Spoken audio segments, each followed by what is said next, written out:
Hey, welcome back. This week I'm excited to have Tyler Armstrong. He's the pastor of Woodward Avenue Baptist Church in Muscle Shoals, Alabama. He's also one of the admins on the popular Facebook group, The Baptist Review. And so we're going to talk through some issues concerning pastors. Welcome back to the Speak Life podcast.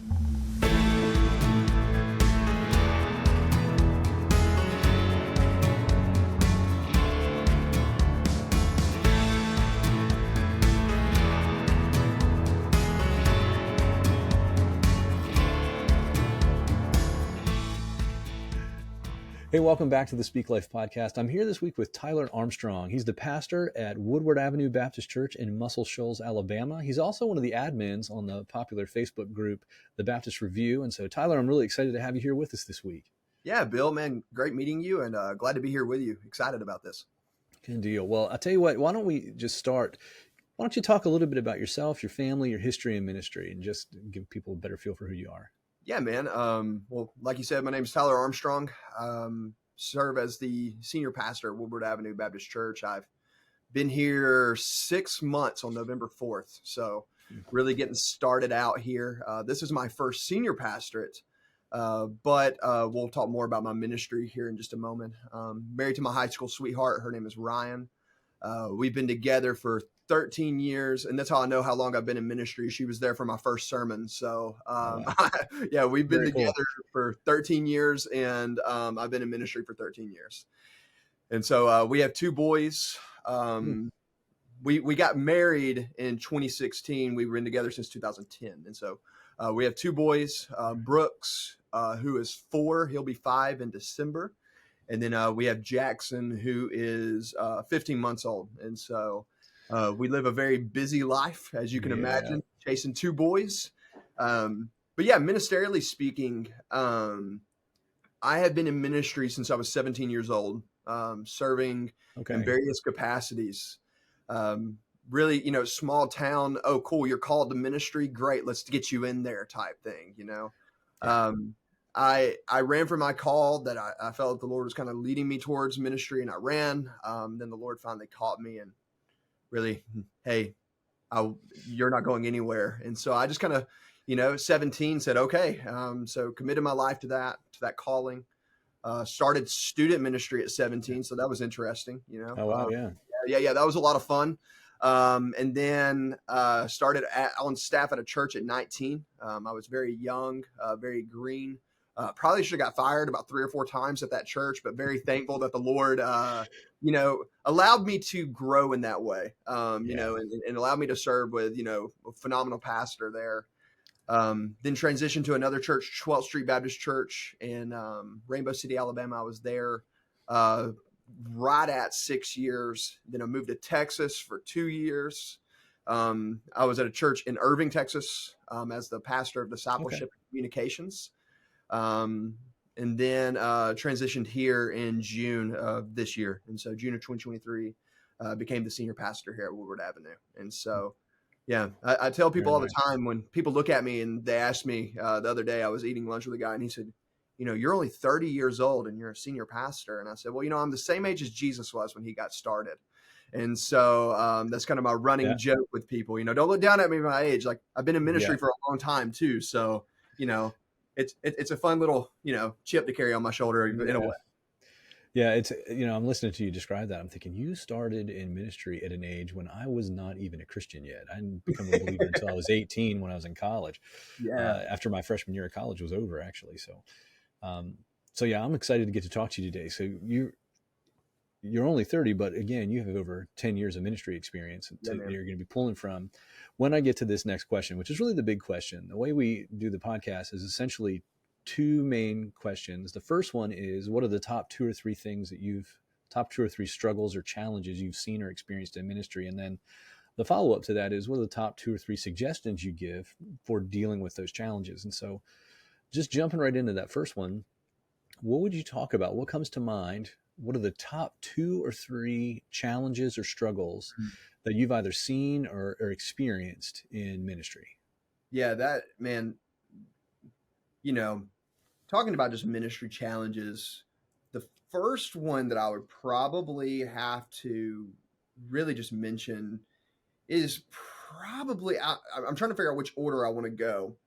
I'm going to go ahead and have say friendships, like true, deep Okay. friendships, especially within your own church, right? It's really Yeah. interesting when you're the pastor coming in or a pastor coming in onto a staff at a church.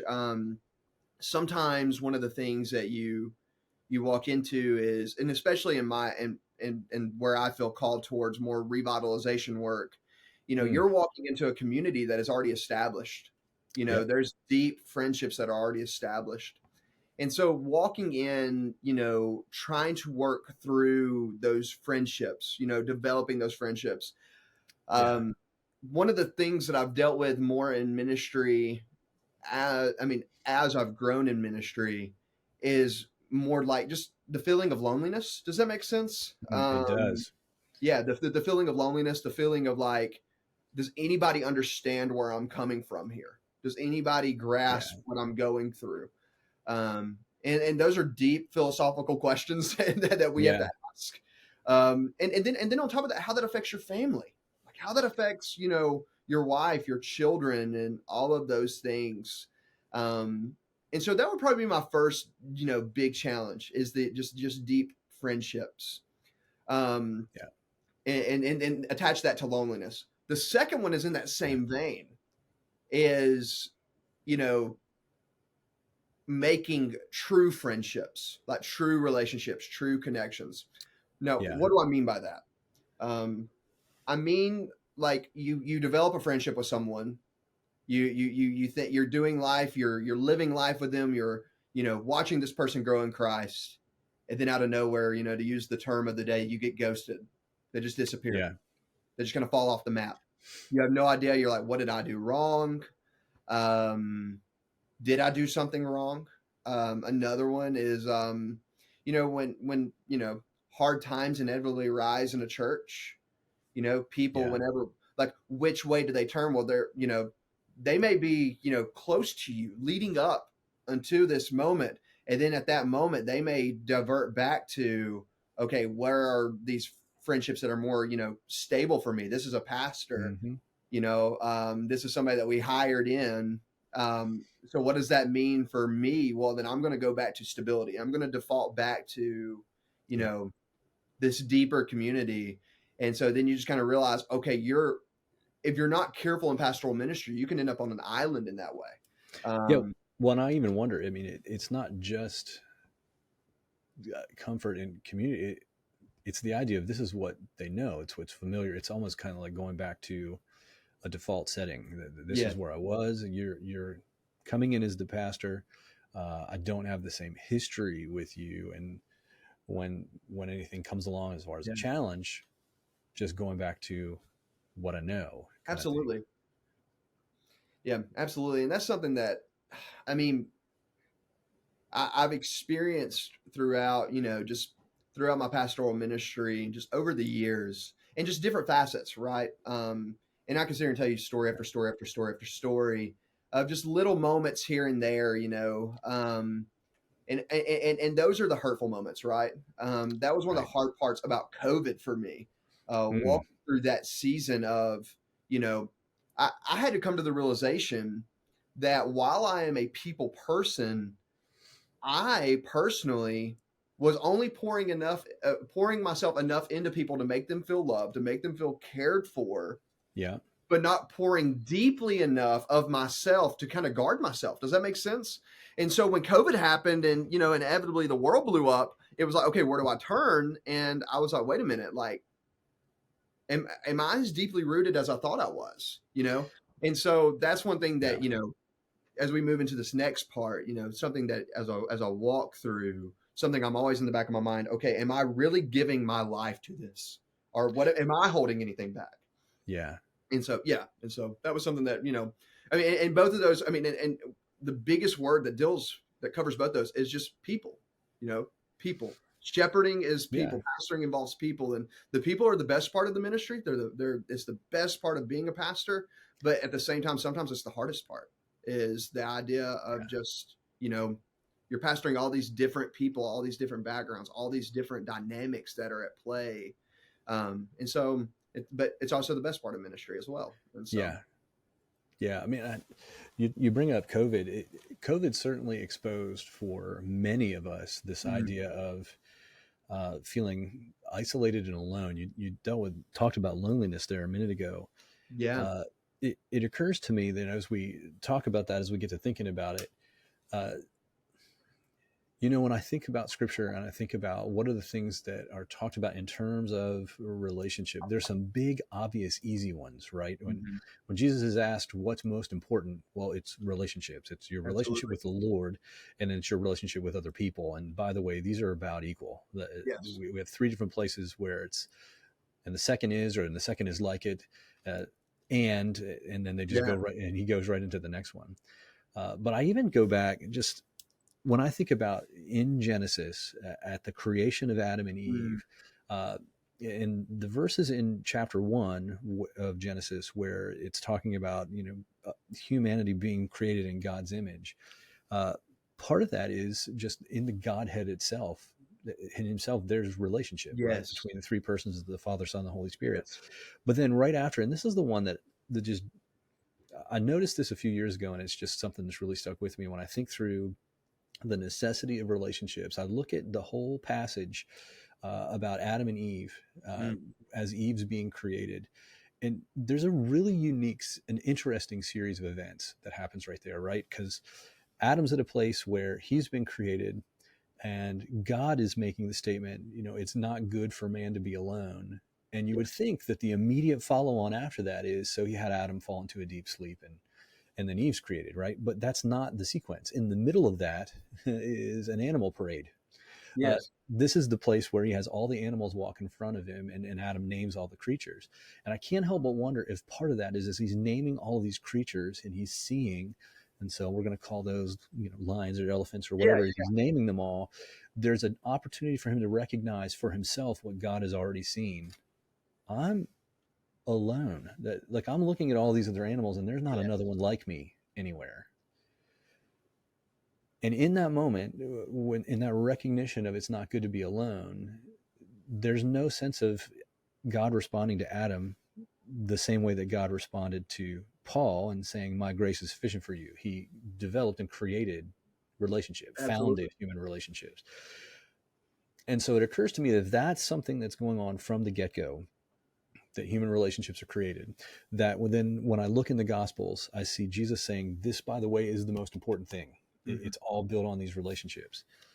That's a place that we're inevitably going to struggle if the evil one's doing his job right. Does that make sense? And Oh so, no, absolutely, brother. I'm working through First John right now, hmm, and we've been in First John since August, and I was telling our people, I think it was last week, as I was preaching through it. I feel like I've preached the same sermon like 3 times already in First mm, John because of the way his amplification works and how he constantly coming back to, hey, love one another. hmm, Like he says that so many times in that, and that I can't tell you how many times like I felt like I was preaching the gospel to myself, like preaching yeah, this to myself, like, hey, listen, lean in and love one another. Like the enemy wants to isolate us, right? I mean, we talk about First Peter, the enemy is a lion, he's a roaring lion, seeking whom may devour, hmm, and I love to follow nature accounts on Instagram. I mean, I genuinely do. It's one of my favorite, just little quirks about me, and yeah, I saw one this morning of a coyote hunting down a deer that was by itself on a golf course. And huh, there's all these people, screaming like, no, no, no, no, no, no, stop, and well, that coyote's just doing what it was yep, designed to do. It's a predator. Well, lions are predators, and what do? They try to isolate one from the yeah, herd. They try to get one from the herd. They try to do that, and that's what the enemy does. The enemy tries to isolate us and that's how he devours us. yep, And that's the strength of the community that we see in the church is, all the epistles were written to y'all. hmm, I pointed that out as I preached through some of the epistles this summer, just like little passages here and there, the y'allness of the epistles, yeah, y'all, it's written to you all. And man, we're meant to be together. We're meant to be together. And I can't tell you how many times I believe the enemy's lies that, you know, no, you're alone. you're really lonely. You're alone. Yeah. Nobody understands. Nobody's been where you are. And how I lean into those lies sometimes. And that's been the times that the Lord has sustained me the most. To first off, point Yeah. me back to Him, like you said, the great commandment, which is over and over in John as well. First Yep. John. He has given us these commandments. Obey God, love one another. Obey God, love one another. And Yep. and as long as we remind ourselves of those things, and that kind of leads into to the solution to these things. As I as I work through those things, it's just a reminder of myself. Hey, don't isolate yourself. Yeah. Even as a people person, an extrovert, true extrovert, like don't isolate yourself. Like lean in and just love as hard as you can. Yeah. Not, but it occurs to me that, as we're talking about that, Yeah. part of what you were getting at earlier is the idea of that can be of extra challenge Mm-hmm. for the pastor, right? Because there's this sense of uh, being different from the rest of the Oh congregation. yeah. That the idea of the rest of us here are the sheep, but you are the under shepherd, and so you stand apart as different. And I wonder if that comes with some extra challenge. I wonder if sometimes those are unnecessary challenges, uh, Absolutely. right? But I think they're challenges that are extras that come along with that. Mm-hmm. And then COVID definitely shined a spotlight on and Oh, magnified all those brother. challenges. It poured gas on the fire. I mean, on the world. I Yeah. mean, like we were already burning that way, like we were going that way, and COVID was just the gas. Yep. I talked to this church, and I'm still learning. I come in 3 years post COVID, and some churches have like fully recovered from COVID. Our church Hmm. here is not. We have not fully recovered. We're still processing a lot of things post COVID, and I tell our people all the time, hey, it's a new world now. It looks a lot and feels a lot Yeah. like the old world, but it's a new world. Like Yep. we had a paradigm shift, and we're in this gray zone that we're trying to work through. Like, what does this new world look like? How does Woodward Avenue fit into this new world? And yeah, and that's one of the challenges you mentioned. The unnecessary, the undue challenges of just being just in the pastoral ministry. Those and it really is expectations. Hmm. Um, I tell when I do premarital counseling for young couples, I say, one of the biggest sources of conflict in your life, in your marriage, and your married life, is going to be unmet expectations because you didn't voice those expectations. Yep. You know, and I try to tell young guys in ministry that as well. Like, hey, you need to voice your expectations to you know, to your deacons, to your fellow elders, whatever your polity is, to your members, even. Yep. Voice those expectations, and in turn, give them space to voice those expectations. Yeah. And like that was something that I learned early on in my ministry here.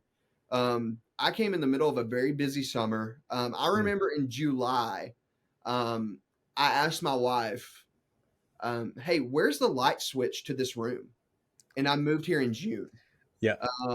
Your iPhone does those little photo albums that like summer 2023, and there was not one picture. And we took pictures together, but there was not one Yeah. picture of my wife and I from my first summer here Yeah. because I was so busy. And so what I did immediately was when I was just under conviction, I went and repented to her, and I said, "Hey, like I'm going to protect this better. Like this is my first time doing this. I Yeah. coming in full steam ahead, full speed. I full send everything I do." And I went to my deacons and I said, "Hey guys, like listen, like we spent a lot of time together this summer. I need time for my family. Like I've got to take some time back and reestablish the most important relationship in my life, which is the relationship with my wife and the relationship with my children." Yeah. Um, I had a moment this summer when I got back from the convention, the Southern Baptist Convention this summer. My oldest asked me, he said, "So, Daddy, how long are you home for?" And I was like, "Oh man." Yeah. It just hit me so hard.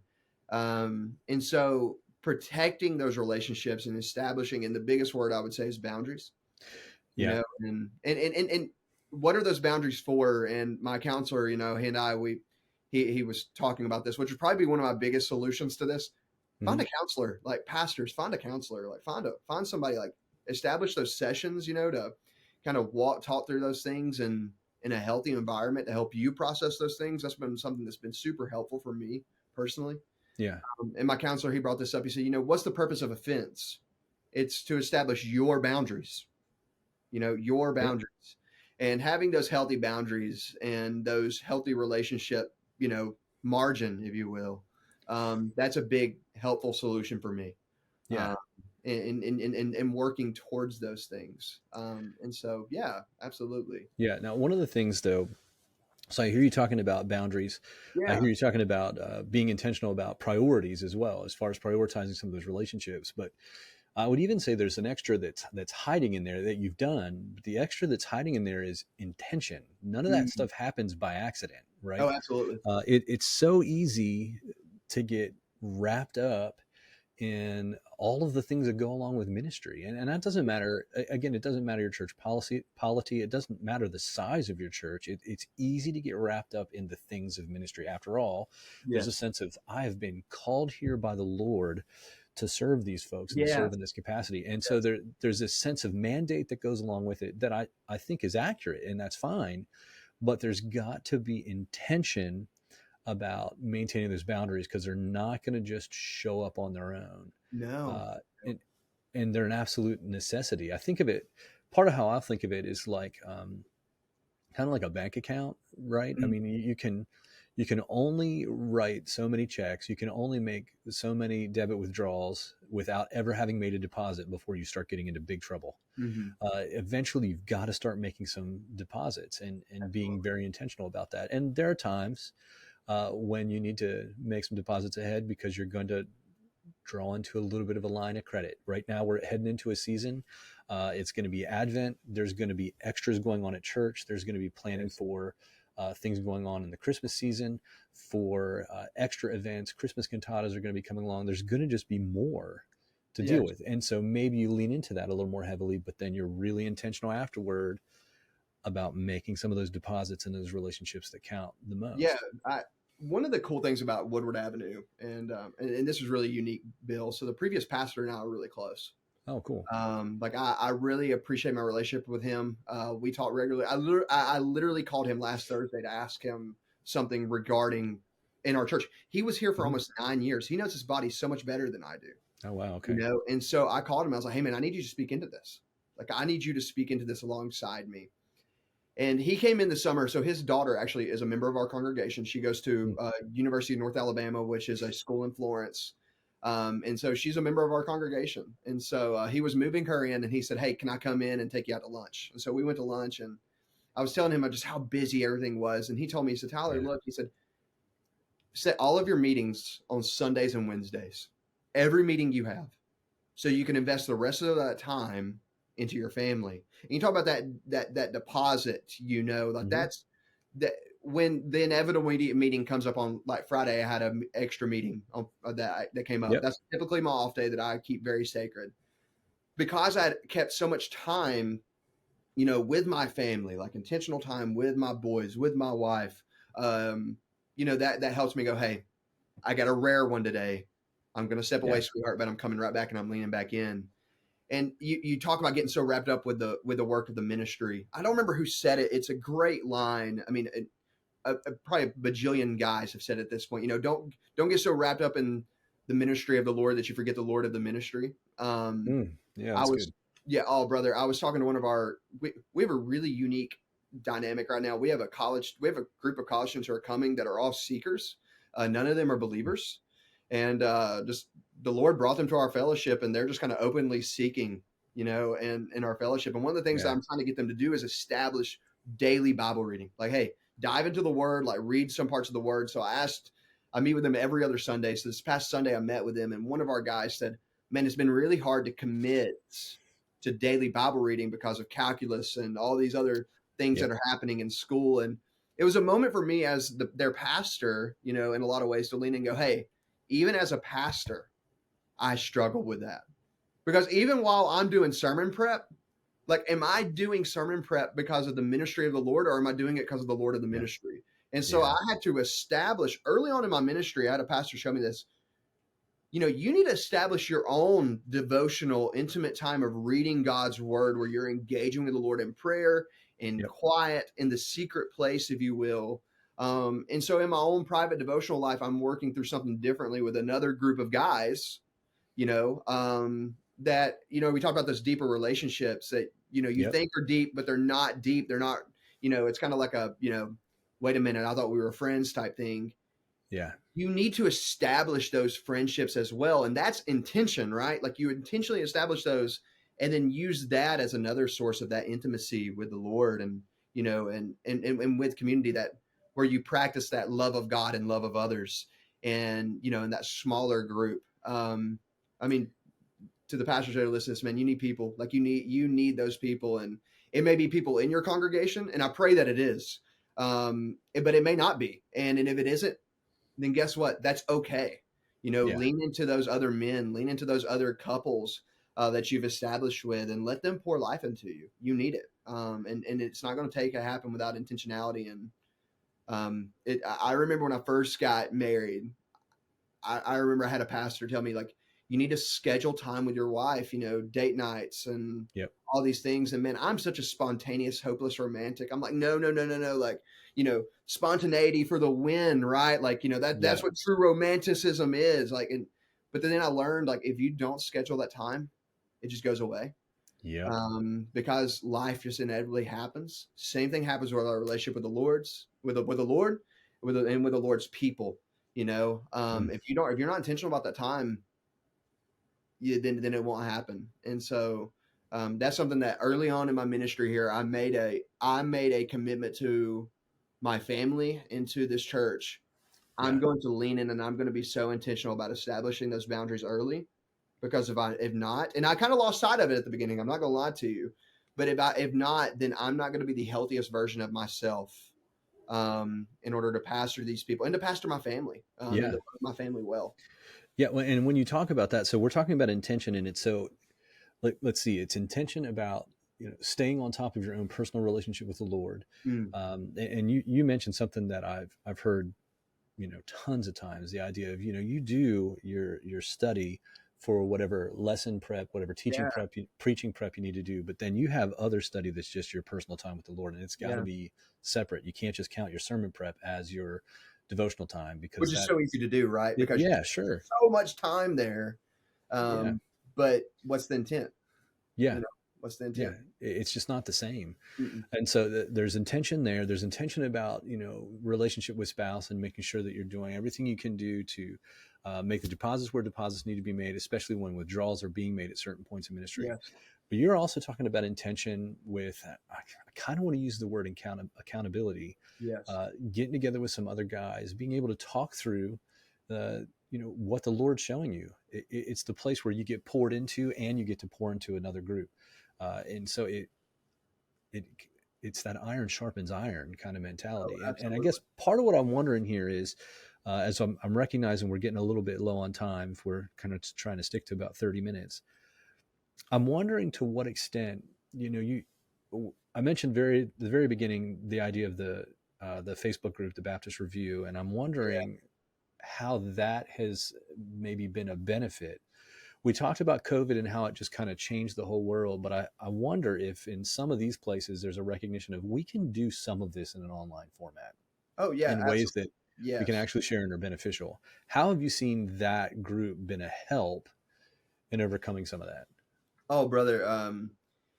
So this group started, goodness, I think I was telling you earlier, was, just kind of in the the pre chat, if you will, started Right. in 2015 as just kind of a group of young pastors, and it's kind of just, you know, in a lack of a better term, exploded and kind of just encompassed this. It's, not just pastors are in it. Mhm. There's a lot of lay people in it. There's a lot of really unique things that happen in the Baptist Review, and we got guys in here that are, I'll give you an example of even myself. Like, I'm in a unique season. I'm the only full-time pastor at our church. Our church has historically had about two, typically Mhm. two full-time pastors the last 10 years. And right now I'm in a season that I've never navigated. I've always been on a multi-staff church. Yeah. So I posted, I said, hey, like, what do you guys do for intentionality? Like, what do you guys do? And so, like, the unique thing about that is that these online format has provided a space for us to, to ask good questions, share Yeah. some personal struggles. Obviously, it's a big Facebook group, and so we have some boundaries that we try to establish, Right. in those things. But I love what this community has done, because not only has it, created an online community, what's really unique, and I could show you pictures from the convention in November. I mean, not November, the convention I got a convention in 2 weeks at the Alabama State Convention. Yeah. The convention in June in New Orleans. Um, how many guys that I'm friends with that are like deep, real friendships that I only see once a year? Yeah. You know what I'm saying? I mean, like that. Hmm. And the beauty of the online forum is so phenomenal in that way. I mean, in a world that is so just nasty. I mean, especially that. I mean, I'm so Yeah. tired of Twitter/X, the guys on there. I mean, Yeah. I'm I just want to look at them and just like, guys, how do you have time to post all this garbage and I mean it, truly garbage, and pastor your Hmm. church? Like, how do Yeah. you have that much time? I don't understand it. And there's a verse that jumps out at me, and the exact reference is it. I'm trying to remember where it is. Redeem the time. Redeem Mm. the time. And that's what I told our college student Sunday as he was talking to me. I was like, you have to be intentional about redeeming the time. You have 86,400 seconds. How can you take that and redeem it?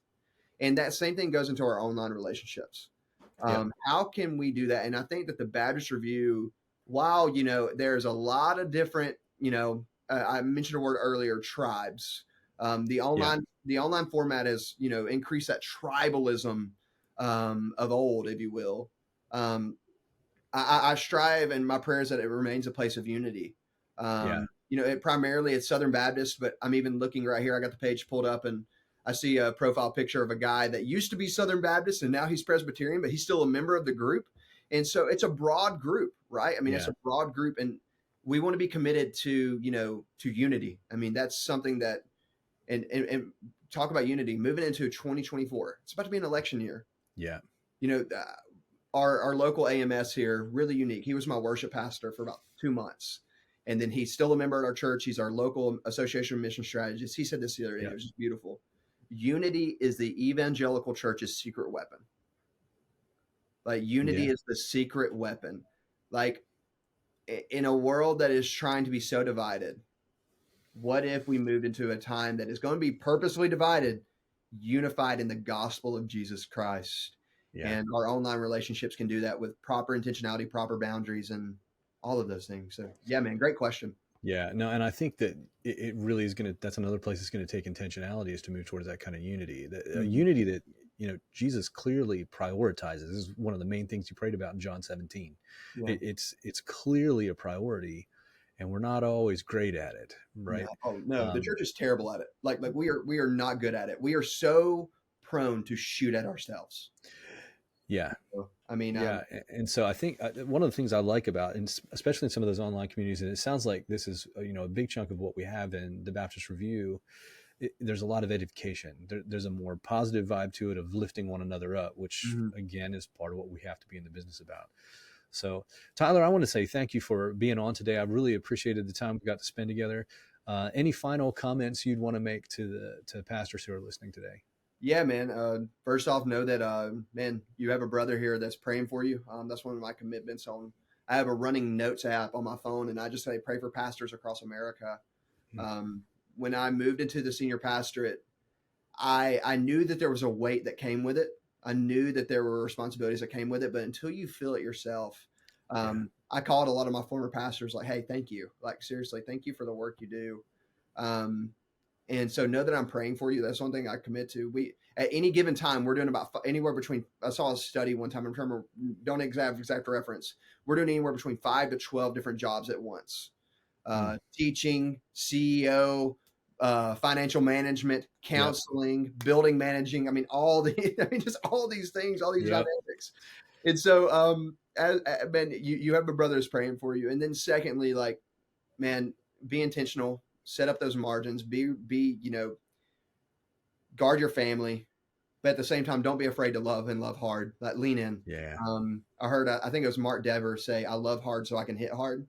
And man, I love that language. But yeah, that also means sometimes you're going to get hit hard. um, Yeah. and you have to be willing to take the hits and love. Yeah. Um, my first pastor I served under, Jay Stewart, he now works for the Alabama State Convention. He said this. He said, Tyler, the three things I'm going to tell you in ministry is this: love the people, and love the people. And if Yeah. you can just love the people of God, man, you love God, preach the word faithfully, you got a fighting chance. And Yep. that's our goal. And so, Bill, thanks for having me on, brother. Yeah, absolutely. And so everybody else, thanks for being here. And we will have a new episode for you next week.